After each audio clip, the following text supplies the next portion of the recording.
Hey, this is Kee Jeffreys from Session, and you're listening to Firewalls Don't Stop Dragons.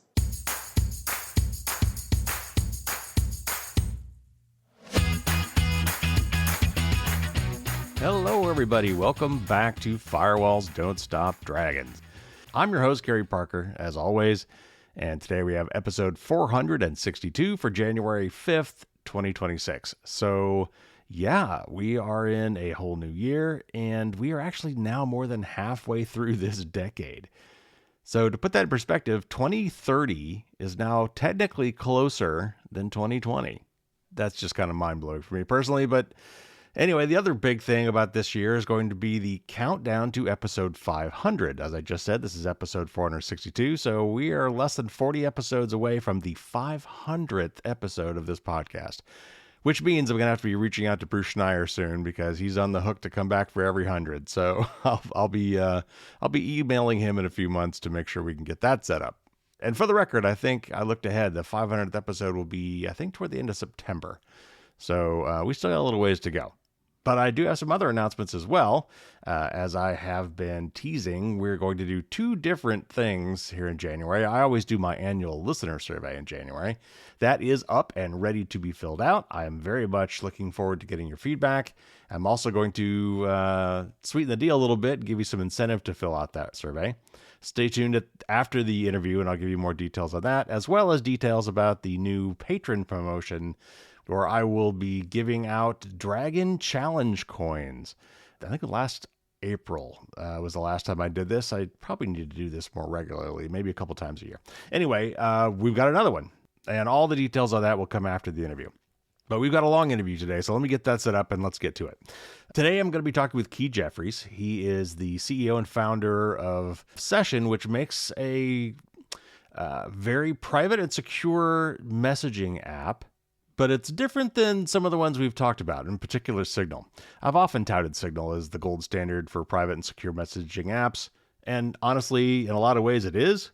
Certainly probably the most broadly popular one, which helps because these are mostly proprietary things and you all have to be on the same app if you want to communicate together. So there is that, what they call network effect, that it definitely has going for it, but it's also a very good app. However, almost by definition, there is no perfect app because different people have different threat models. In fact, sometimes even multiple models per person, depending on what roles they play. And very often these different threat models lead to conflicting requirements. Like what's good for one threat model might not be ideal for another threat model. So it's honestly just kind of impossible to have one perfect app that works for everybody. And while I do believe that Signal is probably best for the vast majority of people with just regular everyday threat models for security and privacy, there are cases where you might want to do something different. And today we're going to talk about one of those apps that does things differently. And those differences are important and they might mean something to you. And so we're going to talk about decentralized messaging today, which is something Signal doesn't have. And so this should be a really interesting discussion. And it'll get a little bit technical, but we're going to try to keep it at a high level where we can. But real quick, before we do the interview, I always like to define some lingo that we throw around that we don't really define very well, or some concepts or things that we mention. So first of all, we talk about a DAO. That is a DAO, or a decentralized autonomous organization. It's really kind of complicated. I'm not going to define it here, but it's sort of a decentralized way to run a group or a company or organization or something. It has its roots in cryptocurrency. If you're really curious, you can look it up. But we mentioned that term, so I thought I'd at least give you some idea what it was talking about. I also make a passing reference to the XKCD $5 wrench comic. It's a classic in the security community. In fact, I think it's called Security was the name of that panel. But basically, it's a two-panel thing that kind of shows the ideal and then the reality. And then the ideal being, super amazing crypto is going to protect all this data. And the reality, a lot of times, if you've got a human involved, you get a $5 wrench and you beat them up until they give you the password. So anyway, that's what I'm referring to there. We talk a little bit about post-quantum crypto here.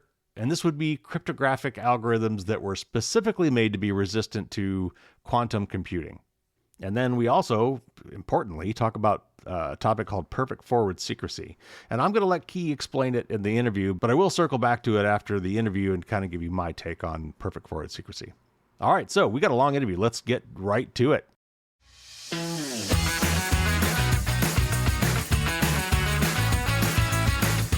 Kee Jeffreys is co-founder of Session, an encrypted messaging application that minimizes the collection of user metadata. Kee has also been involved in numerous technical projects, specializing in decentralized networking and blockchain. As an active and engaged member of the privacy-preserving technology community, Kee regularly attends conferences and meetups centered around privacy protection, the fight for encryption, and ethical data. Welcome to the show, Kee. Nice to be here.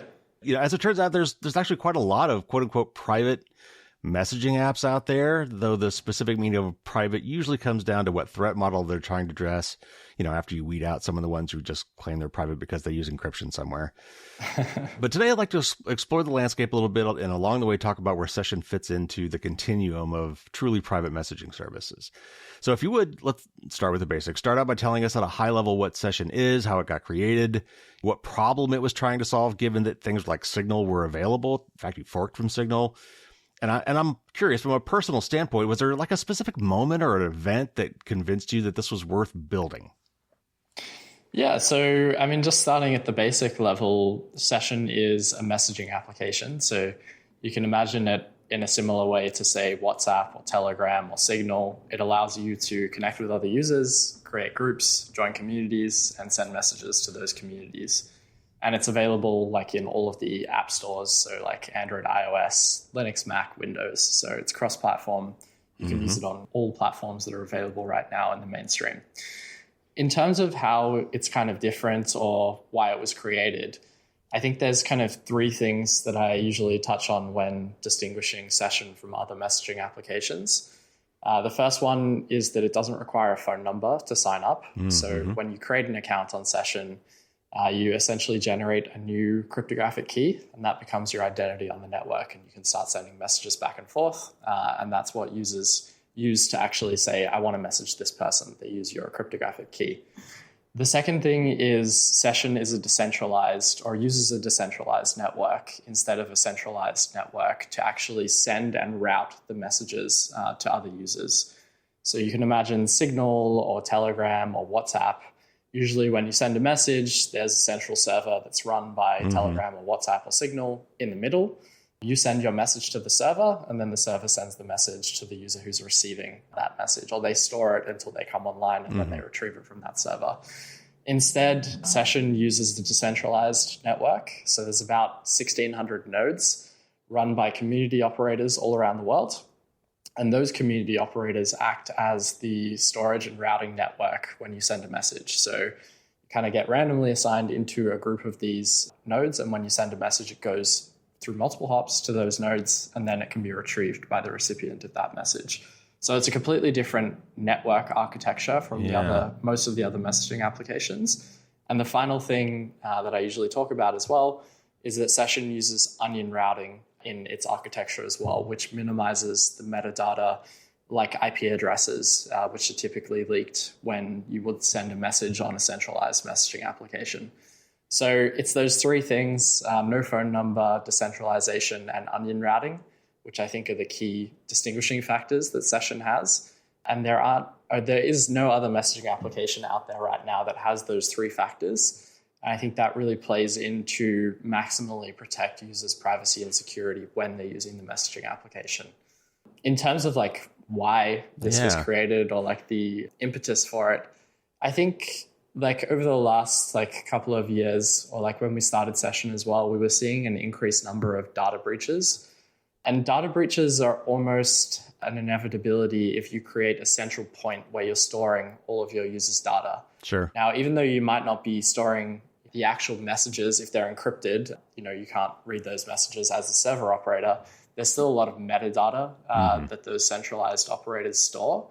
So by creating that honeypot of really sensitive user data, you create essentially like this incentive for hackers to target you, breach that data, and then sell that data on, some dark web forum or something like that.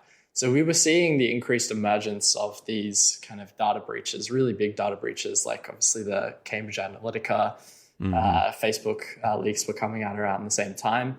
And we were thinking about, okay, well, how can we design a messaging application which doesn't have the same centralization of data, how can we combine some of the new technologies which are coming out right now, which, allow you to create decentralized incentive layers, which allow you to create decentralized networks, and that also allow you to use strong privacy and security and cryptographic keys as the basis of someone's identity. And it was kind of like a combination of all of those technologies coming into one application, which we wanted to make also really user-friendly as well, because there were kind of things on the periphery or messaging applications on the periphery that kind of combined a few of these technologies, but the user experience wasn't great. Like maybe you could send a message, but both users needed to be online at the same time, or it was complicated in terms of how to link multiple devices, or the app that was out there didn't support Android, it only supported iOS, or only was on desktop and not on all of these operating systems. So Session is really a culmination of all of these technologies packaged into something that's quite user-friendly to use. So I think that's kind of a little bit of the origin story. All right. So whenever we start talking about privacy stuff, especially when we get hardcore, a lot of people are really concerned about the jurisdiction in which the company resides.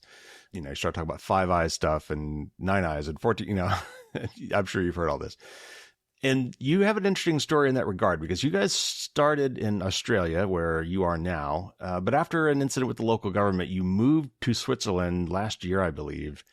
And you changed the stewardship of the project to the Session Technology Foundation along the way. Can you tell me what happened there, and why did it inspire you to move operations to Switzerland specifically? And then I have to ask, because just since you've done that, things have gotten kind of bad in Switzerland too. They're proposing some new laws, and Proton's not too happy about it, to the point where they're moving some of their operations out of Switzerland. So do you share those concerns? Yeah, so with the jurisdictional questions, I think users are right to ask these questions about the jurisdiction of where a company is actually located. But it's interesting, it doesn't always translate one-to-one to increase privacy or security. So the common thing that kind of users will touch on is where's the company based? And if it's based in, say, I don't know, some jurisdiction that doesn't protect privacy, like the UK or something, which is pretty authoritarian right now, they'll just say, okay, I'm not going to use that messaging application because it's based in the UK. But I think what is required is a deeper analysis of what is the actual architecture and structure of the messaging application. And I think when you look at Session underneath this view, it becomes we're quite a tricky kind of case to kind of categorize into a box, it's in this jurisdiction, or it's in this jurisdiction, so I trust it or I don't trust it. The difference with Session is, instead of having the centralized servers like most messaging applications have, Session is run by a community of node operators. And those node operators are all around the world, and they also run server architecture all around the world. And that means that, if someone comes to us, or the company that kind of stewards or develops Session or helps develop Session, and says, we want data of the users, we can honestly answer to them that we don't have that data, because we are not the ones running the servers in the network. That's the decentralized community of node operators. But in saying that, there is a role for being in a jurisdiction which more strongly protects privacy, even if you do have a decentralized network. And that comes more down to the team that stewards Session still has to have some kind of centralized control. It's not possible to publish an app in the App Store, for example, through a DAO or a decentralized organization. You need a company who is going to publish the application in the App Store so people can download it. That's just how Apple and Google work. So you need some entity there which is going to control some of the central places where the app is published and stuff. And that's essentially what the Session Technology Foundation is. And that's based in Switzerland because we feel that Switzerland has the best kind of constitutional protections around privacy, has a history of protecting privacy in the law, and also its citizens are very strongly aligned with privacy as well. Now, that may change in the future. We're seeing some laws being proposed right now in Switzerland, which kind of go against some of the ethos there. But there is a big pushback from kind of, the companies that are based in Switzerland and also the Swiss populace for those laws. So we'll see where that ends up. But I think from a basic perspective, it shouldn't actually affect session that much because of just the decentralized structure of the network. There isn't this kind of central point where, if you're looking at, say, Telegram, for example, they have all of these central servers. Most of the messages are non-encrypted. So if someone knocks on their door and they're in a jurisdiction which doesn't respect privacy, they could be compelled to give unencrypted messages to, say, law enforcement or intelligence agencies. Session is not in the same position there because we don't have the same network architecture. So I think it is important to think about jurisdiction, but I think it's also important to look at the architecture of a messaging application and how that impacts the jurisdiction of where the company that may help develop the software is located. And I think that more nuanced perspective is required when users are looking at messaging applications. Well, I hate to be like a conspiracy theorist, but and I'm generally not, but this always brings up the classic XKCD cartoon with the $5 wrench. And there are countries that require a physical presence by physical employees in their country in order to operate, for the reason that they want to be able to apply pressure in some manner or form to the employees if they want to get what they want. Does that concern you at all? And probably not in Switzerland, but not that I'm aware of in Switzerland. I think you do have to have a physical presence there, but I think that's more for so that people aren't setting up shell companies and stuff without actually maintaining a presence there. I think with Session though, because of the way that it's architected, it's fully open source. So if someone comes to one of the developers that works on Session and says you need to do this, otherwise we're going to break your legs or something, then, the way that they would implement that change would have to be in an open source way. Yeah. They'd have to make changes to GitHub. They have to produce a build and then push that out and make sure that it's signed by other users in the organization as well. And that entire process means that, changes that happen in code are visible by the users of the software. People are always looking at the Session source code. There's official audits that we've done. There's unofficial security researchers who have a look at the code and will comment on it. So being open source in that sense, I think really protects us. And then, you also have the entire node network, which every time there is a back-end infrastructure upgrade to Session or the Session protocol, there needs to be software which is pushed out to the node network. And the node network needs to voluntarily upgrade to that software. So that also provides a protection because we can't just unilaterally, publish a software release and that goes out to everyone. Now everyone's compromised on the server side, which means that there's an ability to kind of fork the network away from bad releases and to stay on releases which are sound and provide user protections. So I think the potential isn't there in the same way as it would be for a centralized messaging application where the developers of that application have full control over the server. They can decide that they're going to push a release to the servers straight away, and there's no user opt-in process or where they have to look at the releases and say, okay, this is okay, we're going to run this. It's completely unilaterally controlled by the centralized operating party in that sense, and Session doesn't have that same level of control. Well, as a retired software engineer, I could appreciate that. I mean, really, this comes down to privacy by design, and you're basically kind of engineering yourself as much as possible out of the way. You want to set it up so there's no way for you to be coerced, for you to be infiltrated, for you to be influenced in those kind of ways. So that's great. All right, before we go any further, let's address this. What do you say to somebody who thinks, look, I'm not a dissident, I'm not a journalist exposing government overreach or whatever, I'm not a famous person, why would anybody care about my messages? Would I really be targeted? How do you talk to everyday people about threat models without making it sound paranoid? Well, I think, unfortunately, these days, so many people have been caught up in data leaks that users are actually starting to understand the risk of their data being exposed online. It seems like every couple of months we see a new company which is hacked, and you see 10 million, 100 million, 50 million users' data gets exposed. And that can include information like credit cards, phone numbers, personal addresses, details about how you use the messaging application or the platform that that has their data breached. And that information is then sold to compromise users' accounts, to participate in identity theft, to train AI models potentially as well. Yes. So I think users are actually starting to become more aware of this stuff because they're being caught up in some of the negative consequences of that data centralization. So I would just say, like, if you're concerned about, maybe you've been involved in one of these data breaches, you've received a notice that your data was leaked, I think Session is a way around that.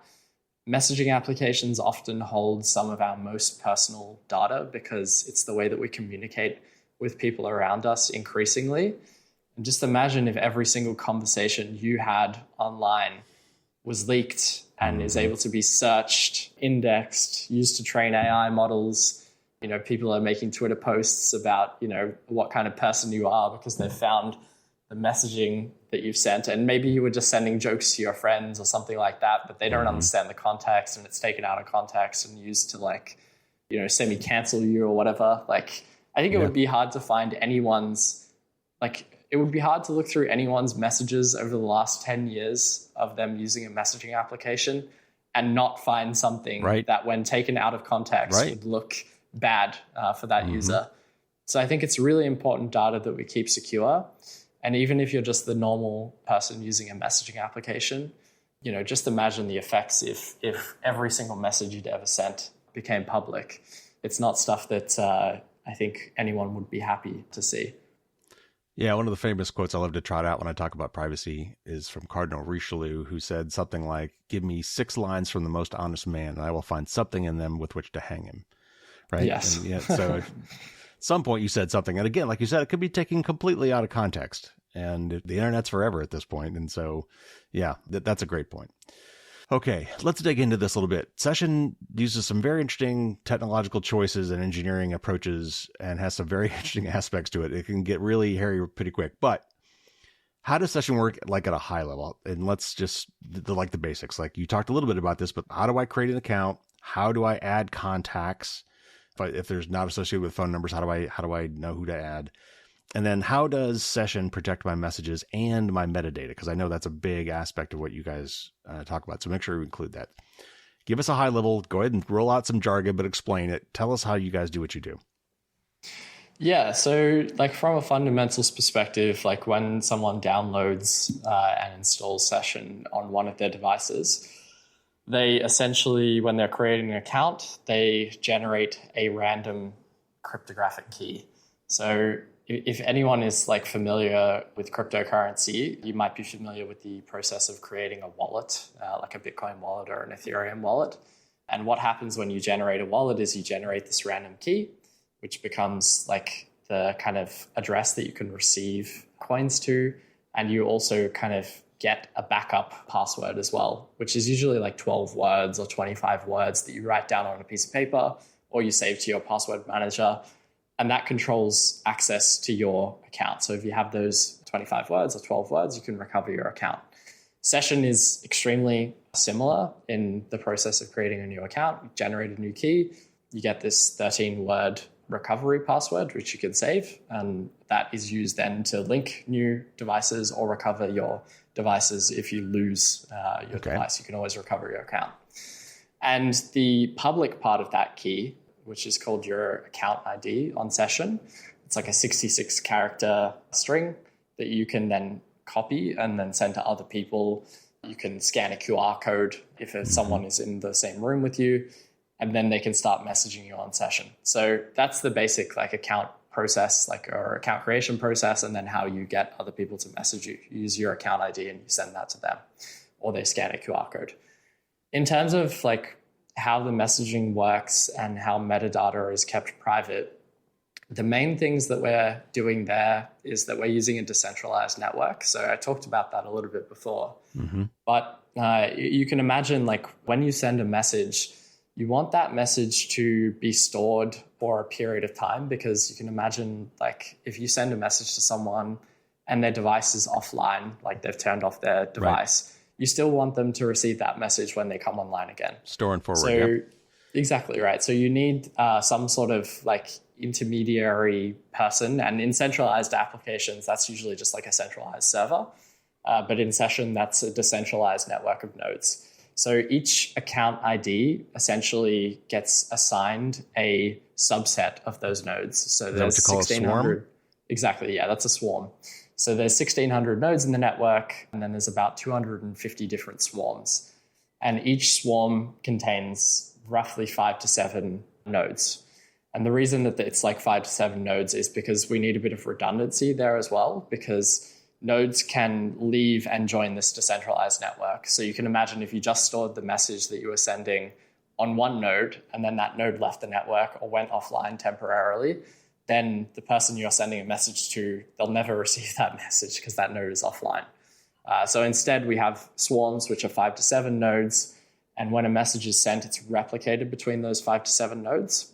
Okay. And that means that, when your recipient comes online, even if one of those nodes or 2 of those nodes goes offline, they can still request the message and those nodes will send it back. Fundamentally as well, every message is end-to-end encrypted. So when you send a message, you're sending it to someone's account ID, which is a public key, and you're encrypting essentially under that public key so that they're the only one that can decrypt it because they have the private key associated with that public key. In terms of metadata, an important aspect is also that we use onion routing when you connect to that decentralized network. So instead of connecting directly to the swarm of nodes or a node in that swarm of nodes that you want to store the message on, you actually set up an onion route. And what an onion route is you can think about a technology like VPNs, where you kind of add an additional hop between you and the server that you want to talk to. So in the case of a VPN, you buy a subscription with ExpressVPN or NordVPN or something like that. And when you want to send your data to Google or wherever you want to send it, you connect to the VPN server in an encrypted tunnel, and then that VPN server connects to Google, does the request, and then sends it back to you. Onion routing is like a more advanced version of VPNs with additional hops. So instead of having one hop, there's actually 3 different hops, and it adds a different method of encryption called, it's essentially like onion routing encryption, or it like essentially wraps your packets in several layers of encryption, which are unwrapped at each different like hop. Layers of an onion, right? Exactly, yeah. That's why it's called onion routing. And what that onion routing encryption does is that it essentially hides information from successive hops. So, the first hop in your path knows that you're connecting to it and knows the next node in the path, but doesn't know the final destination of where you're talking to. And then the middle knows the previous and the next hop. And then the last only knows the previous hop and the destination you're going to. So it essentially splits information across several different parties so that there's not just one trusted individual that can see like everything that's going through the system, or at least can kind of connect you between your IP address and the IP address that you're trying to talk to. So it's a more advanced version of a VPN in that way, where it's kind of splitting up information. So you've said this is like Tor. How like Tor is it? Is it exactly like Tor, or is it how close to Tor is the onion routing that you guys use? So it's using the same concept as Tor. So it uses the onion routing like a concept, like this concept that you're going to connect to multiple different nodes and you're going to wrap your packets in multiple layers of encryption. But it's not actually using the Tor network. It's using the decentralized network of nodes, 1,600 nodes that Session has. So, we're using like some of the concepts that were created by Tor, but we're not necessarily using the Tor network itself. We're using our own network of decentralized nodes. Okay. So when you're sending a message, you're using that onion routing protocol, and the purpose of that is to essentially hide your IP address from the node that you're talking to, the node that you're depositing your messages in for the recipient to receive those messages. So like from a fundamentals basis, like you create your account, you send your account ID to someone, they encrypt a message for you, they use onion routing to send it to your swarm. And then you as the recipient or the recipient then talks to that swarm, retrieves the message and decrypts the message with their private key. And now they can read the message. That's the kind of high level overview of how everything works. It's, Okay. you could go probably into hours worth of deep diving on each of those components. Yes. But at a high level, that's roughly how it works. Perfect. Okay, great. Thank you. So I hope I get this name right. Vitalik Buterin recently donated 128 ETH to Session, which was worth, that's Ethereum, that's worth about 400K, I think, about the time he did it, and called out what he said permissionless account creation as one of the most important problems in private messaging and one of the reasons why he decided to support you with that donation. So what does permissionless really mean in this context? Why does it matter? And for my audience's sake, who is Vitalik Buterin and why would his implicit endorsement here be relevant? Yeah. So, I mean, it was great to receive that donation as well. Super happy about that. Just to give a bit of context, Vitalik is the co-founder or one of the co-founders of Ethereum. And Ethereum is, the second biggest cryptocurrency in the world, probably one of the most used cryptocurrencies in the world. It's similar to Bitcoin in that it allows you to send financial or crypto transactions back and forth through networks, but it also adds an additional layer of what they call smart contracts, which are essentially code that is run on the blockchain by all of the different nodes in the network, which is verifiable and runs the same way on every single node, which allows users to have a very high level of confidence about contracts executing autonomously. And you can also build lots of tools on top of Ethereum as well because of that smart contracting system. Right. In terms of why he donated, you said that one of the main things that he was talking about there was permissionless account creation. And I think really what that means is that unlike other centralized messaging applications that require a phone number to sign up or an email address or some sort of real world identity that is linked to your account, Session doesn't require any of those systems. So it doesn't require a phone number, it doesn't require an email address, it doesn't require any personal information from the user. They just generate a key, and that is the basis for their account on the network, and they can start sending messages back and forth to other users. So in this way, it's permissionless because you don't have to ask permission from a SMS provider, for example, to start an account, or you don't have to go and talk to Gmail or whatever your email system is to send an email and then use that as the basis for your account. And a lot of those systems these days as well are starting to require more and more strong levels of linking to your personal identity. Know your customer, KYC, yeah. Exactly, right? So in a lot of countries, to get a new phone number, you need to give up your driver's license or your passport information to be able to establish that phone number.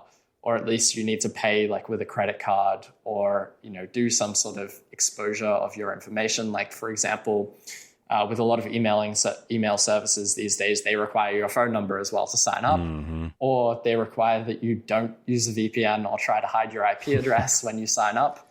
So all of these systems, I think, are starting to be created that link a user more strongly to some real-world identifier that they have. And that creates this privacy issue where, you're linking your real-world identity to your identity on this messaging application. And that instantly creates a lot more metadata in the system that can be used to resolve who two users are who are talking to each other. Right. I mean, also, these systems are very legacy systems. Phone numbers are very old systems. Email also, it's a very old protocol. And it wasn't really built with security in mind. Right. It's kind of been built and then things have been tacked on to the side to add additional security over time. And that's not always the best way to design protocols. No, it's never the best way. Exactly. Yeah. And that's meant that, we're starting to see more and more what they're calling SIM swapping attacks, for example. And this is essentially where someone will call up your telecommunications provider and say to them, I'm John, I am the owner of this SIM, and I can provide you some information about this user. Maybe it's information that has been previously exposed about you in a or data on social leak. media, And they'll use that to try and socially engineer the telecom provider to reset your SIM or give access to an eSIM version of your SIM card to them. And once they have control of your phone number, think about how deeply your phone number is linked to every other account system you have. they can then use that to reset your password on multiple different applications. They can use that to, pretend that you are someone when you're calling someone up. And because a lot of messaging services are linked to an email or a phone number, they can then use that to kind of recover your messaging application and read all of your messages. And then they can go even deeper, because now that they can read all of your messages, you may have sent other personal information via messaging applications, which they can then also use to get even deeper into your accounts and potentially steal money, or use that to, conduct identity fraud. There's all different types of systems that they can use to maliciously harness your data. So I think that's really what we're talking about with permissionless account creation, is not relying on these legacy systems and not requiring permission to actually sign up a new session. Yeah, just to drive that point completely home, you can create your own session account if you're offline. You'd have to even talk to the internet, right? You just download the app, which that requires to be online. But once you have the app, you can go offline and create your account, because it's all local. It's all generated locally. There's no central server managing your account. Okay, so there are actually a lot of different secure messaging apps out there. Can you help us sort of map out the secure messaging world? What are the different design philosophies and trade-offs? It often comes to trade-offs behind things like Signal, SimpleX, Briar, Matrix, and of course, Session. And then, what about the more popular ones? You already mentioned a couple: WhatsApp, Telegram, even Apple Messages is end-to-end encrypted, but it's again, kind of fits its own niche as far as threat model. In other cases, because there's always trade-offs, these things, would you actually say there are some situations where some of these other ones will actually fit threat models better than Session? Yeah, certainly. Like there's so many different messaging applications, so it's hard to kind of discuss all of them and the unique trade-offs that they make. But I mean, some things to look at, like as a user looking at messaging applications and trying to understand how they work and what the threat model is and when you should use one over another. I think there's like a few key things that users should have a look at. I think the first thing is like, is it end-to-end encrypted? And is that end-to-end encryption used by default? So like a lot of I know, for example, like Telegram, I think is the big culprit on this front. It does have end-to-end encryption, but to use it, you need to explicitly enter what is called like a secret chat. And I think it's every single time too. I think you can make it the default. And I think you also can't do it for groups. Ever. Yeah, exactly. You can't do it for groups. And I think it has some multi-device limitations as well. So you can open an end-to-end encrypted chat like through two mobile devices. But if you have a desktop device linked, it doesn't show up there, for example. So that's, I think, a key thing to understand. It's like, does the messaging application use end-to-end encryption by default, or do you need to turn it on? I think the other things to look at are more network architecture related. So what is like how is the network that is relaying your messages or storing your messages built? And there's like kind of maybe 3 or 4 different like ways that can be done. So the first one is like it's centralized. So there's just a central server or, AWS like setup or something like that, where the servers sit, they're controlled fully by the developer of that application. And when you send a message, those messages are going to those servers and then being transmitted to the other user that you're sending a message to, or the group that you're sending a message to. And some of the biggest messaging applications will fall under that model. So you can think about like WhatsApp, Telegram, Signal, Wire. Not Wire. Actually, no, Wire is like that.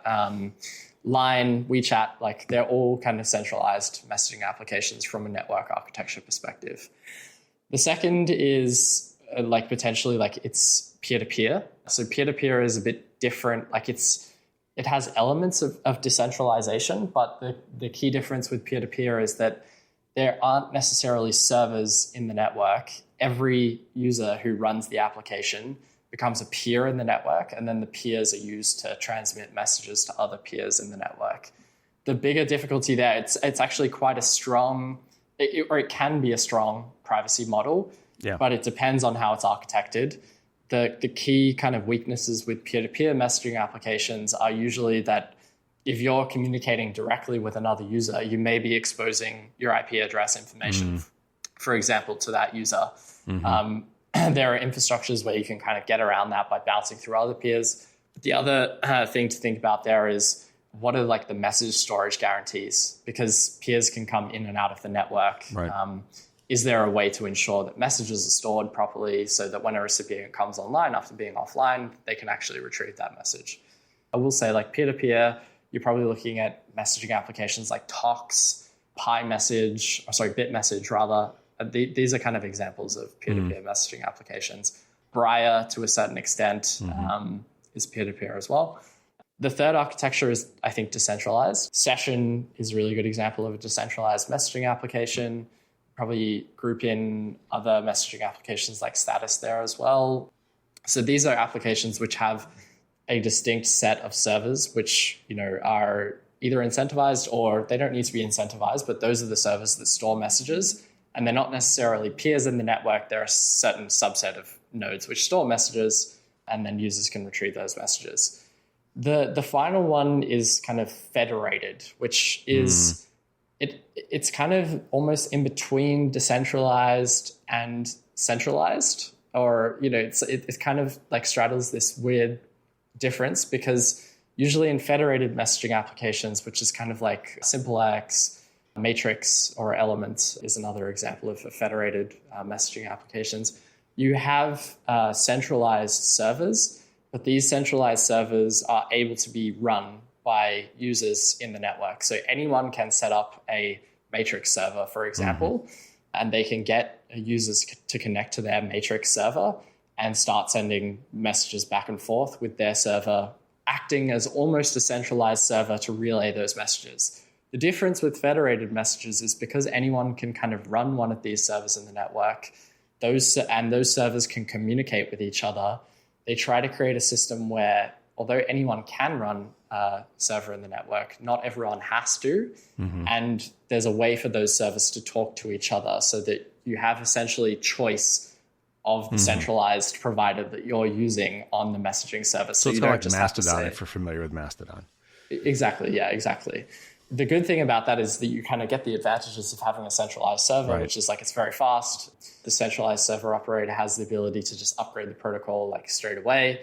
But you get some downsides as well, because not everyone wants to run a centralized server in the network, which means that tends to be some centralization around very large server operators or default server operators. So say in the Matrix protocol, like most users would be using like the official servers that are run by Element, for example. That there are other systems out there, or there are other server operators out there, but it's not always, the easiest to navigate from a user perspective, rather than just using a decentralized network and all of your messages are stored there. So, I mean, that's going deep on all of the different architectures there, but I think that's important to understand the trade-offs that are happening there. And then I think once that's like that analysis has been made, like have a look at the metadata that also relates to how the network architecture works. But, does the messaging application have a way to hide your identity on the network, or reduce the amount of metadata that you're exposing via your IP address or any other account system that is linked to that messaging application? Do you need to sign up with your phone number, your email address, or give up personal information to use the messaging application? Those are all important things to consider.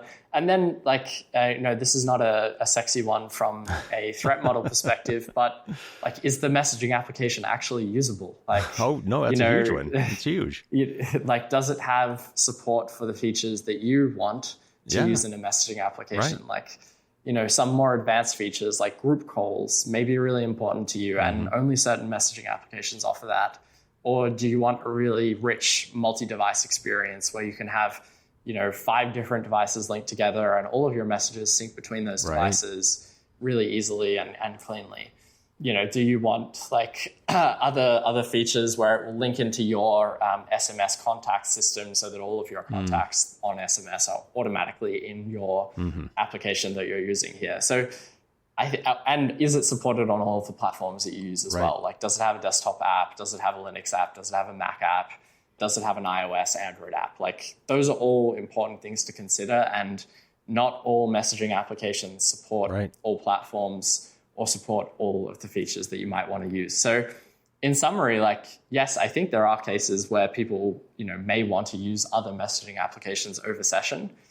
We're constantly trying to close that gap so that Session provides all of the features that you know and love in other messaging applications. but just provides it with more privacy. But it's a big like surface area to be able to target. And messaging applications are actually a lot more complex than people think. So it's hard to design one messaging application that you can use in every context, which is why we see people have, 10, 20 different messaging applications installed and they use a lot of them day to day. Yeah. Yeah, I know. Yeah, absolutely. And that's exactly why I wanted you to go through that, because there's a lot of nuances there, and there is no one right answer. Even for one person, you have multiple roles and you have different threat models. You yourself can have different situations where different threat models will apply. So you might actually need multiple tools. Absolutely. Okay. So many in the privacy community were curious why Session didn't originally include Perfect Forward Secrecy, even though Signal did, which is where you guys were based off of originally. And I say didn't originally because you've just recently announced that you are now going to be adding Perfect Forward Secrecy, or PFS, to Session. So first of all, explain to our audience what PFS is, what it protects, and maybe what it doesn't protect. And then what changed? Why adopt PFS now? Was there a breakthrough in the architecture somehow? Was there some sort of a shift in priorities, or, was it just user demand? So PFS is a kind of cryptographic protocol or protection. It can be implemented through a number of different protocols. The way that it works, or what it's trying to do, is trying to minimize the amount of, say, messages or information which is exposed in a particular scenario. And that scenario is where a user's device is compromised and their long-term key or their long-term keys are stolen, and that the attacker who steals those keys has been scraping messages from the network, encrypted messages from the network. So PFS applies in kind of a specific case. It doesn't apply in all cases, and depends on how the user uses a messaging application. So because PFS is really focused on protecting users when their long-term keys are exposed, it doesn't apply in a situation, for example, where your device is compromised, you haven't been deleting messages or using disappearing messages. They compromise your account, and they can just read all of the messages from your device directly. If they compromise your device and you're not deleting all of your messages, they can just go into your messaging application and read the messages directly out of there. So PFS doesn't protect against that scenario. It protects against a scenario where you have been deleting your messages. So when they compromise your account, they don't see the messages that they want to see in there. But what they've been doing at the same time, this attacker, they've been scraping messages from the network, which were encrypted, which they couldn't previously read. And now, because they have your long-term keys and those messages that they scraped previously, and they couldn't get them from the device that they compromised, they use your long-term keys to decrypt the messages that they had previously scraped. So that's roughly what PFS is supposed to protect. It's supposed to rotate keys progressively so that if an attacker steals your long-term keys, they're not able to compromise all of the messages that you sent in the past, because you have been rotating keys, you've been choosing new keys, and you've been throwing away the old keys as you go. So when they compromise your account, they don't get all of the keys that they need to decrypt the historic messages. So it's used in some specific scenarios and does provide some protections. But for most users, I would say it's not the most important protection from my perspective, just because most users aren't deleting messages, all of the time as they go, or using disappearing messages across all of their conversations. And by the way, both ends need to be doing that, right? You and the person you talk to need to be regularly deleting the messages for this to even apply. Yeah, well, it kind of depends, depending on what device they compromise. If they're compromising your device, but then they can see the messages that they've been sending to you, in the clear text as well. Yeah, so you're right. But yeah, so it doesn't apply in every scenario, but does provide some more cryptographic protections. Now, you're right in saying that Session is originally a fork of Signal. And when we forked Signal, I will say we didn't try to steal their network or anything like that. It's just a code fork. We thought that Signal was providing, super good user protections, high level of cryptographic standards. So when we started the Session project, we wanted to start from that basis. So we forked Signal. And we did have an implementation of the Signal protocol in session when we launched, which provided PFS. The difficulty with that was that it becomes really complicated with multi-device if you want to have multiple devices syncing at the same time. And also that the Signal protocol is not really designed in the context of a decentralized network. It's really designed for a centralized network like Signal, where you have a centralized server. And the reason that is, it's kind of complicated, but you have these pre-key bundles which are required to be stored on the network to be able to start off this PFS conversation. And syncing the different rotations of keys is really important so that users don't get out of sync. Right. So that, they're not encrypting messages for a key that the other user doesn't even have, for example. Right. And messages can arrive out of order sometimes. There's all sorts of weird edge cases. Exactly. And a centralized server helps you control for those cases because you essentially have a single source of truth that you can rely on. Whereas in a decentralized network, that's a lot harder to achieve. So it was causing a lot of issues, basically, with users not receiving messages that they couldn't decrypt, having issues with multiple devices. So it was removed from session at that point. Now, we've progressed many years since that original point. I think we're probably 6 years on or 5 years on from the original point where we had that in. And since then, the session protocol and what it provides has developed a lot. We now have a lot better systems for syncing information between multiple linked devices. We have this system called config messages, which are essentially encrypted messages which different devices can send to each other to help them keep in sync. And that has really helped with a part of the problems that we had in the initial release, which was trying to keep devices in sync properly. Also, I think we have just been looking at the protocol for or PFS-based protocols for years now. And we think we have what is an intelligent approach to achieve PFS, but not have to use the Signal protocol directly and design a protocol for the decentralized network that session operates on. So I think all of those things have led to a point where it makes more sense now to have another crack at implementing PFS. We think that it does provide some user protections and it's a highly requested feature as well. And as part of that as well, in adding PFS, we can also add a bunch of other features which users wanted. So in that same blog post where we're talking about the V2 session protocol, we've also talked about post-quantum encryption.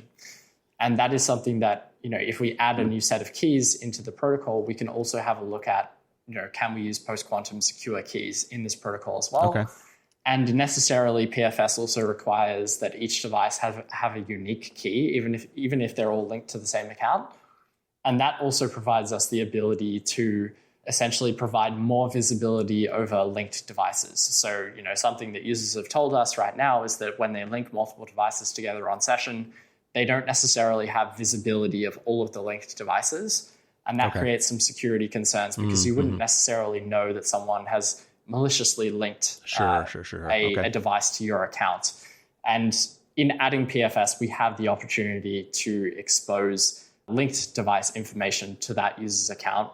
So the V2 protocol kind of adds in a bunch of things all at the same time, or maybe not necessarily at the same time. We may just do them as little upgrades here and there. But to do some of the things that we need to do for PFS, it allows us to also have another look at the protocol and keep the protocol up to date with what users want and also with what the latest in security and privacy technology and research is. Okay, so a couple more details on that. First of all, when is this rolling out? We're doing this in December, and this will probably air in January. When should the users expect to see this? And will there be any backward compatibility issues with existing message? I think I read somewhere that you've got a time to live on your messages of maybe 4 days or something in the network. So there's not going to be, if there's something that's lingering out there for a while, maybe that you could address this. But are there going to be any headaches or problems or migration issues as you roll this out? Yeah, so on time to live, the time to live on the node network is 14 days. So when you send a message, it lasts for 14 days, and then those nodes that are storing that message will delete it. In terms of backwards compatibility for the protocol, we absolutely do want to maintain backwards compatibility here because there's like over 1 million users or monthly active users of Session. So if we don't maintain backwards compatibility here, or at least have like a very long upgrade process so that everyone can upgrade to the protocol, then essentially users will just start losing messages, which is not acceptable for that amount of users. So yes, that's like definitely something that is on the mind of everyone who works on Session. In terms of like when exactly we're going to roll it out, it's hard to say right now. Like it's definitely not going to roll out this year because we don't have much. And by this year we mean 2025 because we're recording. Yeah. Yes. Yeah. 2025. So it's something that we're like going to start looking into in early 2026. I can't say exactly like when the protocol is going to be done, and also I think it's very likely that we roll out parts of the protocol over time. So like just from thinking about this a little bit, and this isn't even something that I haven't even really discussed with the team or the developers that are working on this, but my thought is that we would maybe do the per device key creation first and not actually use that for PFS or post-quantum or any of these like new encryption technologies, but just establish the new key pairs that we need per device for the future protocol. Sure. And add in device visibility first, which is one of the key things that we wanted to add. So we may add that first. Then maybe we'll look at, okay, let's do PFS, but let's do it in a way where it has to be opt-in. So you're essentially using the V1 protocol. And if you want to use like the V2 protocol, you kind of have to say, okay, I want to use V2 protocol. And maybe that lasts for a period of time. And then everyone gets upgraded to it after that. And then maybe we look at post-quantum after that or do it as part of that initial switchover. So it's going to take a while to do all of these things, and it'll probably come in stages so that it's not too much of a shock and that we maintain that backwards. No, that's smart. I mean, I wish more companies would would pay attention to things like that and be a little more deliberate and careful and incremental. That's smart. And by the way, the point I was going to make earlier about PFS is, and I know a lot of people in our community really wanted PFS and are really shocked and glad to hear that you guys are going to do it. But I've talked to Phil Zimmerman many times, the creator of PGP, and he'll come right out and say like, PGP is great for its time, but like, I won't use it now because it doesn't have PFS, because those are threat models now where, the certain elements can record everything and decrypt it later. If you believe that there's a big place in Utah storing all of our data, that's one example of that. So yeah, okay. So I personally, I'm glad to hear you guys are rolling out PFS. That's great. Yeah, and like just to touch on that as well, like that's another reason that we're looking at post-quantum like security as well, is that like there may be a party out there that is storing all of the encrypted messages right now, which are using elliptic curve cryptography. And if they, are able to access or build a quantum computer that is capable of breaking elliptic curve cryptography, then we necessarily want to be able to protect users' messages against that case that may occur in the future. So it's not just looking at the PFS stuff, which is like it has that store and decrypt element to it, but also looking at the post-quantum side of things as well, which I think is important for a similar type of attack. And can we look forward to like white papers and things coming out from you guys soon that will explain the V2 protocol and how you're doing post-quantum and PFS and all that? Yeah, definitely. Like the blog post that we put out is really just a very high level overview of how we might do things. Right. We're definitely going to have to publish a more detailed explanation of the protocol. I look forward to that. Wonderful. And I'll be sure to let my audience know when I see that. Okay. I also got to touch on this one before we go too. And that is, we've already talked about blockchain and we've talked about a little bit of crypto, but it's actually a core element of Session. And I think it's important that we talk about this. But when people hear token or blockchain, if they know anything about these things, they immediately jump to cryptocurrency and Bitcoin and the crazy crypto market. So you've got your own token called SESH, SESH, and it's core actually to some of the stuff that you guys do and how you operate. So explain how that works and why it's so integral to the system. And like what problem is that solving? Yeah, totally. And like, I understand, where people are coming from. Like when they hear the term cryptocurrency or blockchain, like they're immediately like, oh, is it like a scam or is it a meme coin or, something like this? And it's not a bad knee-jerk reaction to have in a lot of cases, but in this case, explain. Yeah, like there just has been a proliferation of these kind of like very weird like cryptocurrencies or, quasi scam cryptocurrencies out Meme there. coins and yeah, exactly. And a session is like completely different from that paradigm. Like the session network has been built from day one using cryptocurrency. So we're not, a new entrant to this space. We've been in the space for nearly 8 years now, building on a blockchain enabled stack. And really the way that the session token integrates into the ecosystem is from the node operator's perspective. So you may have, earlier in the podcast, I was talking about how there's this decentralized network of nodes. So there's these 1,600 nodes that are run by community operators all around the world.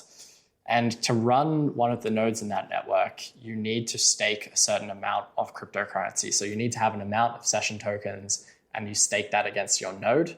And the reason that we do that is to control against or to provide some protections against Sybil attacks. So Sybil attacks are really a class of attack where if you don't have some sort of friction, almost expense to operate a node in the network, essentially you can come along as an operator and just start running like, say, 10,000 nodes in the network.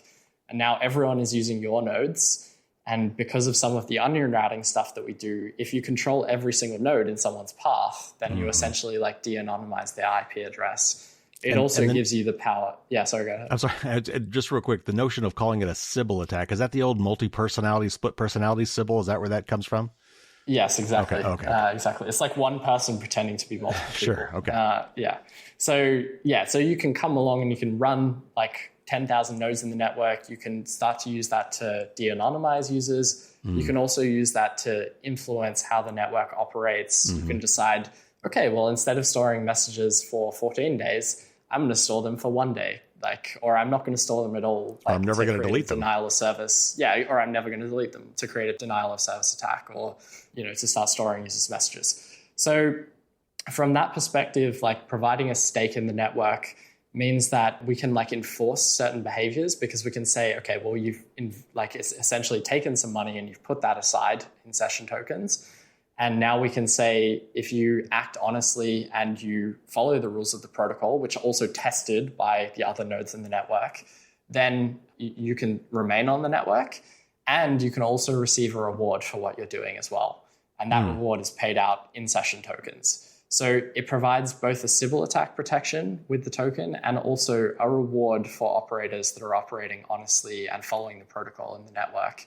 And that means that it's much easier to create a network that way. You don't necessarily need a bunch of different volunteer operators. You can instead say, and there are still a lot of volunteer or altruistic operators in the session network who just want to do it because they think it's a cool thing. But they also have this financial incentive as well to operate a node because they can earn session tokens by doing that. And session token has a market value and they can sell it on the market if they want to cover their operation costs. So that is really the purpose of the session token in session. It's not really pushed very heavily in the session messaging application. If you download session, you don't have to have a token to use the messaging application. You don't have to pay a token every time you send a message. It's really focused on the network of node operators to provide an incentive to keep them honest to the protocol and also to provide a method of punishment and rewards for doing the right things and doing the wrong things in the network. So that's really, where the token is used. So how many such tokens do you currently require to, what stake do you require to set up a per node? And again, I think you're saying that because of the stake, which curious what the current value of that is, it prevents somebody from, unless they're super deep pocketed, from having a bunch of them, but maybe not one. And also because it's crypto, let's ask the question, what happens if for whatever reason Sesh tanks or moons, it gets really pricey? Do you have contingencies for that? Yeah, so right now it's 25,000 session tokens to stake a node. And I think the value today, I'm not exactly sure what the value is, but it's roughly 10 cents, I think. 10 US dollars. I think it was 11 cents US or something like that. Yeah. Yeah. So, you're looking at $2,500 roughly thereabouts to stake a node into the network. Okay. But the network also has a system called delegated staking or multi-contributor nodes where you can provide a smaller amount of that total session amount, and then you can go out to the network and say, hey, I'm running a node. Do you want to participate in my node? And you can kind of share the financial I didn't know. burden. Okay, cool. All right. Yeah, so it's not, you don't need to provide 100% of the stake as long as other people come in and provide a stake for you. But everyone who provides a stake is then up for the risk of, if that node doesn't operate well, then they can get punished. So that's like the basis for staking in the network. In terms of like if the value of the session token fluctuates wildly, which, you know, it's a crypto token, so it does. It does go up and down, and that's always a risk. Like, you know, whenever you're investing in cryptocurrencies, or if you are investing in cryptocurrencies, consider that the, you know, whatever token it is, it can go to crazy amounts or it can go like, you know, nearly to zero. So, you know, you have to consider that risk when you're looking at buying or selling tokens. But the way that the session network works is that if the token price goes down, essentially like the US dollar value of the rewards that are paid out to the network decreases. And some node operators may then decide, okay, I no longer want to run a node in the network, so I'm going to destake and then I'm going to sell my tokens, for example. But what happens is that it's kind of a self-balancing system, because as nodes start to leave the network, there's less nodes on the network, and the reward provided is then proportionally higher for the nodes that remain on the network.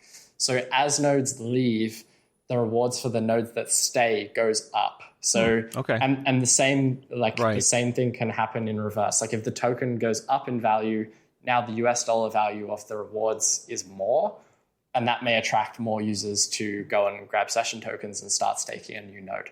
So there's kind of always an incentive to remain on the network. There may be some nodes that join and leave, and we've seen like the amount of nodes go up and down over the history. So I think it's probably been as low as like 500, like when we started, as high as 2,500 at some points. It's now sitting at about 1,1600, I think, as of today. And as the token price has fluctuated, that has changed. But we've always maintained this kind of core subset of node operators who are always there and willing to provide essentially the networking capabilities for session. So we've seen a lot over the last couple of years, but the session network and the nodes that run the network have maintained fairly stable throughout the years. That's very interesting. And I can't think of any other messenger that does anything like that. So that's very interesting. I definitely want to cover that. All right. So one more aspect of the financial things I want to talk about is the other thing that a lot of people don't look at when they look at some of these services is like the business model, the business proposition. Like, how do these people make money? How do they stay in business? Because you've got development costs, you've got people to pay for. So I know that you recently announced Session Pro, which is a paid service for enterprises, and would therefore give you, at least another a revenue stream.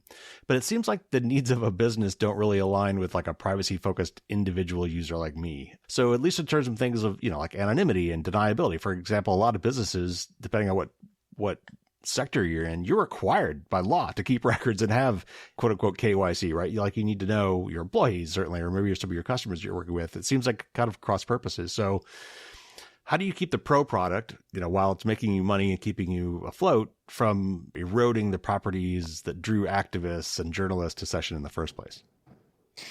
Yeah, so with Session Pro, I think we do see like some sort of enterprise demand in the future. But actually with Session Pro, like we're more focused on like just general users, buying Session Pro.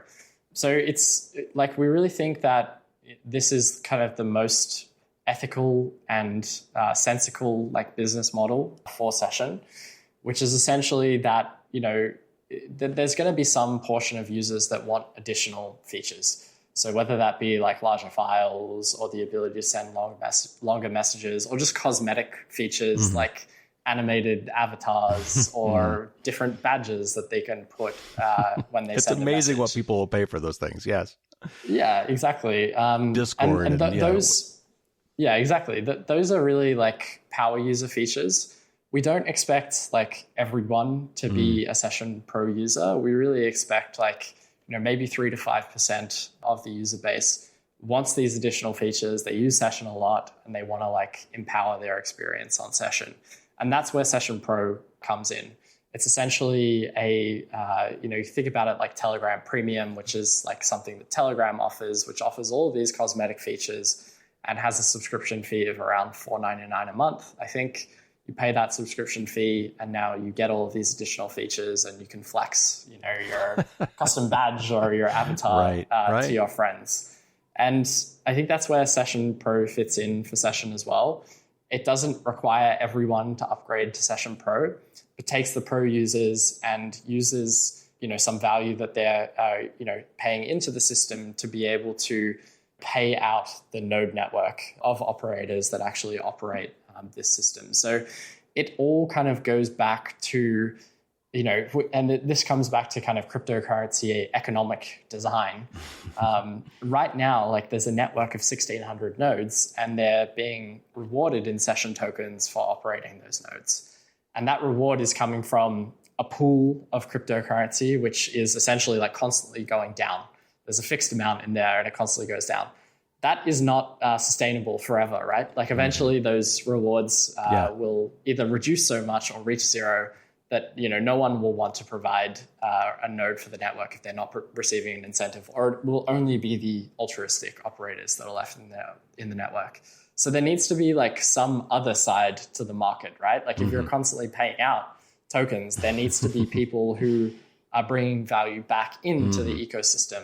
And that is what Session Pro is designed to do, is that, you take this subset of users who want additional features and who also burden the network a bit more because they're sending more messages, sending larger files, for example.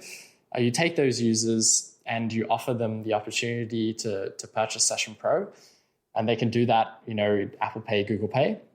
And that like fiat value or that US dollar value gets converted into session tokens by a third party and then flows back to the pool of cryptocurrency or session tokens that is being used to pay out nodes in the network. Like dividends.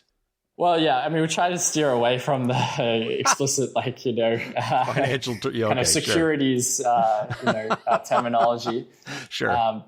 But yeah, most cryptocurrencies these days have some way where there is like a value feedback mechanism between users that are using the protocol and then the nodes that are providing the decentralized network for the protocol. Whether that be on Bitcoin, you have a transaction fee, for example, which goes to the miners who power the network. Right, the gas or on fees, Ethereum, you have a transaction fee as well. So, this is kind of similar to that system where you have a network of nodes, 1,600 nodes, which are storing and routing messages all around the network. We need to provide some system for that reward that they receive to be sustainable. And that's what Session Pro is. And I think like that is the best way to design this without making the application completely paid or having it be that when you send a message, you have to like do some sort of microtransaction or something like that. Like, I think this is the best system that can be designed to make Session sustainable over time. I'm glad you cleared that up because somewhere I got the idea that you were looking at Enterprise for Pro. So, okay, I'm glad we cleared that up. Well, yeah, look, I think it is interesting for Enterprise as well. And maybe that would be a separate product suite that we do. Like maybe there's a Session Enterprise or something like that. Okay. And that's priced, for enterprises and provides some sort of different feature set from what users would purchase. But I think most of the users on Session these days are just like kind of your average user who cares more about privacy and security. There are some enterprises which use Session, but I think it's probably the minority of the user base. And I think Pro is really focused to target users that are using the service. They want more privacy and security. They're a power user and they want these additional features. It's not so much, specifically looking at enterprises. All right. Well, last question. And as usual with me, it's a compound question. It's never just one. But we had the crypto wars back in the 90s, and we were all kind of hoping we'd solve that problem. And yes, encryption is important. Yes, we should all have it, and it should all be strong encryption. And now it's all kind of coming back again and unraveling. There's so many countries, a lot of liberal Western democracies that are saying, no, we want that backdoor. We want KYC. We want to be able to basically do mass surveillance. So what do you see happening in the future? Is there a way for Session to be shut down if for some reason Switzerland goes evil or whatever? And then just more generally at a regular everyday person level, what do you tell people like, look, I got nothing to hide? What is your argument to them why they might want to consider using tools like Session, getting to use them, normalizing that now before maybe they might surprisingly need them in the near future? Yeah, so I mean, Session is in quite a unique position when it comes to like the moves that governments are making to increase like the surveillance state apparatus. Because Session is open source, it's decentralized, it doesn't necessarily have a single central, or it doesn't have a single central operator. It will live on for a very long time, even if no one pushes like any new code to it. And I think it would always be the preference for the developers that work on Session or the steward of Session, which is the Session Foundation, to rather than, be compelled to implement a backdoor, just shut down like their operations in the network and kind of give over like the Session protocol and like the messaging application to the community. Now, like that's a little bit tricky because, maybe it wouldn't be published in the app stores anymore, or like maybe it wouldn't have the same central points like of contact. But ultimately, it's a code base which is completely open source. It's a network which is completely open source and operated by many different operators all around the world. And that provides a lot of resilience for Session in itself, because even if the operators go away, the network continues to operate, the code is all up there, and other users can come along and say, okay, we're going to fork the code base, we're going to take over this project in a jurisdiction that we feel safe in, and we're going to use that to continue the Session protocol or the Session messaging application moving forward. So I think that puts it in a very unique kind of category, whereas other kind of centralized messaging applications don't have the same thing. If someone comes along to Telegram and says, shut down all of your servers, they have to do that, like if it's a legal request, presumably. And that means like essentially the end of the Telegram application. The clients in Telegram are open source, but the servers aren't. So like, how does the community really recover from that position? And I think it's not really a position that they can recover from if that were to happen. So from that perspective, like I feel good about the position that Session is in. From the perspective of, why should I use this? Like, I'm just an average user. I'm not worried about like, my data. I would just say like, you may not be worried about your data now, but you never know what is going to happen in the future. And this is like not to get like super alarmist or anything, but this is essentially like the philosophy that, or part of like why Nazi Germany was like so successful, right? Because they said to people, we want this data from you. We want to know what your religious status is. And people thought, oh, okay, well, the government's not that bad right now. I'm going to give over my information about my religious status. But then the Nazis come into power, and all of the information that was given to the government then gets used against them to persecute them. And I'm not saying that there's, going to be like a new Nazi regime or something like that. I'm more saying that if you give over data now, you never know how that's going to be used against you in the future. You don't know that, there isn't going to be some corporate level actor who's going to use that to blackmail you, or someone that's going to use that to, breach your identity and sell your identity online or steal your money. So I think the base level kind of way that we should come into this is to try and protect our data to the maximum level, so that if there is a breach in the future, that what is exposed is as minimal as possible data that can't be used to kind of surveil you or steal your identity or used to persecute you politically. So I would really think about that side of things.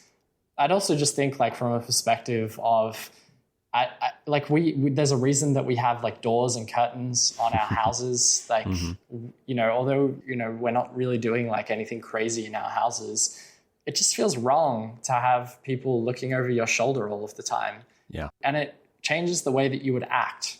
If your curtains are open all of the time, it almost has an effect on limiting what you do in your house. Like, absolutely. Maybe you like don't want to do the things that you want to do, or act as who you are as an actual person, because you think that people are always watching you. And I think that that's important as well. Like, we should have spaces online where people feel safe to be themselves, even if they are a flawed like individual and they make mistakes. We shouldn't have this permanent record that could always be used to blackmail you or cancel you or do something malicious to you. You should be able to feel like your communication is with the people that you're communicating at the time with. So I think that's an important thing to consider as well. I agree completely. And I've made a lot of those points myself. So thank you so much, Kee, for coming on the show. That was very interesting, and definitely have to have you back in the future. Yeah, thanks for having me on, and some great questions on the podcast.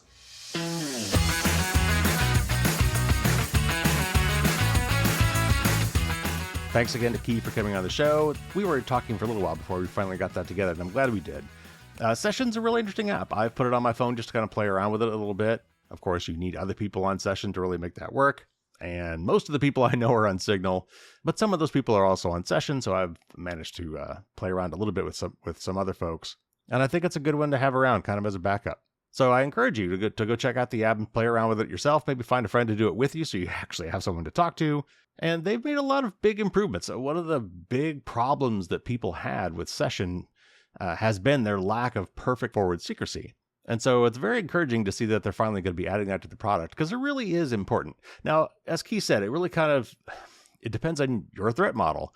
And the threat model we're talking about here, and this is an important one, is if we record everything. Let's say the government does have this massive facility in Utah where they're trying to record all of our communications, all of our encrypted communications, in the hopes that someday, if they need to get into those, they can, when they have faster computers or newer techniques, they might be able to pry into those conversations and actually read the data. There's a term for this. I don't remember it exactly, but it's something like record everything now and decrypt it later. And that's really what Perfect Forward Secrecy is trying to address. Because if you were using the same keys, the same public and private key pairs to encrypt all of your messages, and all of those messages get recorded, and someday, somehow, either by breaking into your device or just by using better computers or something, or maybe just focusing a whole bunch of computers on you personally for some reason, if they were able to figure out what those keys were, and they could then all of a sudden go back and decrypt all of your messaging because it was all encrypted with the same key. So Perfect Forward Secrecy has these ephemeral keys that they negotiate over time so that there's not one key to rule them all, which is a smart thing to do. And again, as I mentioned in the interview, Phil Zimmerman said straight up, I think in the interview, one of the interviews I did with him, that he doesn't recommend PGP anymore as the gold standard. That is pretty good privacy, which he basically invented, because it doesn't have perfect forward secrecy, PFS. So Kee talked about some of these features coming in version 2 of their session protocol, which they will be rolling out, it sounds like, over the course of 2026. There is a link to that blog article that announced these things in the show notes, and we'll just have to wait and see how quickly these features roll out. All right, so as usual, I held my guests on for a little bit longer to do some bonus Q&A. Those were some of the snippets that you heard just last week. So if you missed that, definitely go back and check that out, particularly if you're not a patron, because those would all be brand new to you. Anyway, for our bonus this week, which the patrons will get on Thursday, we get a little more into some of the technical details of some of these things. I asked Kee about the importance and the relevance of third-party audits. We talk about things like reproducible builds for the clients.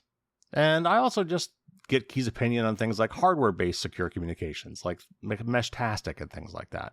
And we also talk about the problem of creating spam accounts, which is one of the reasons that some of these apps require you to be tied to a phone number. It kind of self-limits how many of these accounts you can create because, attaching them to a valid SIM card or a valid account makes it financially more difficult to create thousands of them on the fly. So because Session doesn't have that restriction, we talk about how it does address spam and things like that. So anyway, those are bonus questions and answers that we will get to on Thursday for the patron bonus podcast. So speaking of being a patron, let's talk about the new patron promo. It's basically the same as I did last April. There are two elements to it, one of which is for a limited time and one which is actually ongoing for my patrons, which you could do at any time. But the limited time one is a chance to get one of my really cool Dragon challenge coins. And I kind of collect challenge coins, and I have to say, this is one of the coolest ones I have seen. And I get a lot of compliments on these coins from other people who collect challenge coins. But they're also functional. They're actually a D20 die. It's got a little pip on the back of it, so you can set it on a table and spin it like a top. And it's got the numbers 1 through 20 in random order or on the edges, and you kind of stop it with your finger, and whatever number is next to your finger is your D20 die roll. And of course, D20s are used in Dungeons and Dragons, which, fits the theme perfectly. And I set up a special website called d20key.com, and I'll put that in the show notes, where you can not only see pictures of these coins and see how they work, but you can use these coins or D20 dice if you want to randomly roll passphrases. It's like Diceware, if you're familiar with that. EFF has one of these as well. But I took their list and I had to expand it because using D20s, the number of entries was different. So my list is a little bit different than their list for your passphrase. But with this site and with this coin, you could generate passphrases. So it's actually useful and not just good looking. Anyway, this promotion through the end of January, something like midnight on the 31st, I will be running this thing. And if you join up as a patron for a full year, you have to do an annual subscription. If you become a patron at the Knight Errant level or at the Dragon Slayer level, very elite, you will get one of these challenge coins. Now, because international shipping is a real pain in the butt and it can be very expensive, I will only be giving the challenge coins to people in the US for Knight Errant. However, for Dragon Slayer, I will try to ship these to some places that are reasonable, which for me would be probably Canada and the UK and the EU. I will find some way to make that work. If it's somewhere else, just ask and I'll look into it and see what it would take. But for someone signing up at that level, I will try my best to send a coin internationally. Now, the second part of the promotion is actually something that is ongoing. Any one of my patrons can get this when they start up or when they re-up. Again, at those two levels, if you do it annually, I have had donated to me some coupons for 1 year's worth of Proton service. That's as in Proton Mail or Proton VPN. Also, a year subscription to Malwarebytes and a year subscription to Safing Portmaster Plus. So that basically offsets a lot of the cost of doing those, which is the point. So while those last, and currently I still have some of all of those, if you sign up annually for one of those two levels as a patron, you will also qualify for, I'm calling it a treasure chest, for a prize from the treasure chest. You can take one of those coupons to help make you more secure and to sort of offset the cost of being a patron. So that is ongoing. That for as long as you're a patron, as long as I have those things to give out, every time you re-up, you'll qualify for another one. But for a limited time only, to get the really super cool Dragon Challenge coin, you have until the end of this month. And there are links in the show notes, of course, to all the details on those promotions. All right, one more thing going on in January, which I do every January, and that is my annual listener survey. And please hear me out. This is something that's very important. I really like to get feedback. I've been doing this for almost 9 years now, and I think I've found my format and my style, but I'm always looking for ways to improve. So I would love to get information from you about that. And so every year I put out a survey, and I also have an incentive for you to fill out that survey, which I'll come back to in just a minute. So on this survey, it's completely anonymous. It's through Google Forms. I apologize for that. It's still the best free forms I can find. You do not have to be signed into Google in order to fill it out. In fact, I recommend you don't. So use a private window or an incognito window or something when you go to this link. And I ask for some basic kind of demographic information from you, nothing too personal. And then ask for your feedback about the show, the news parts, the interview parts, and that sort of thing. And it really helps me to get a kind of a pulse for you, the listener, and what you want from the show, what you like about the show, and maybe some ways I could improve it. So to incentivize you to fill this out, I will be randomly selecting 5 people who submit a response, and it needs to be a good response. You can't just put your name on it and turn it in. But if you fill out the form, I will register you in sort of a raffle to give you a free PDF copy of my book. But I really would love to just get your feedback so I can help improve the show. In this survey, you could suggest people you would like me to interview. You can suggest topics that you would like me to cover and things like that. So please check it out. You can go to fdsd.me/survey2026. And of course, that link is in the show notes. All right, we've already run long today, but it's good to be back.